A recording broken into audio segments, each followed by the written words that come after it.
No, where is Fluffy? He is not in his bed. Zane, did you see my little kitten? No, Sana, I didn't see him after school. Someone took him. The window was open. I am so scared right now. Relax, Sana. Maybe he's just playing outside. Officer, please help me. Someone took my little kitten, Fluffy. Slow down, young lady. Tell me exactly what happened. He is small, white, and has blue eyes. I think a man in a black jacket took him. Did you see the man? No, but I saw a suspicious car near our house earlier. Okay, stay calm. Let's look around the neighborhood first. Stop!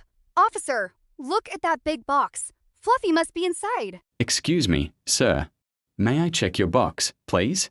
I just bought these fruits from the market, officer. Oh, I'm so sorry, sir. I made a mistake. It is okay. Good luck finding your pet. We checked everywhere. Fluffy is gone forever. Sana, look at the kitchen counter. Fluffy? You were here the whole time?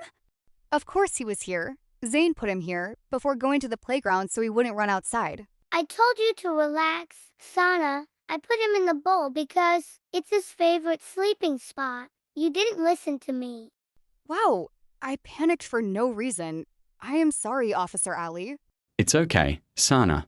Next time, always check the facts first before calling the police. But I am glad the kitten is safe. Always listen first and don't panic. If you liked our story today, please subscribe and like our channel. Bye-bye.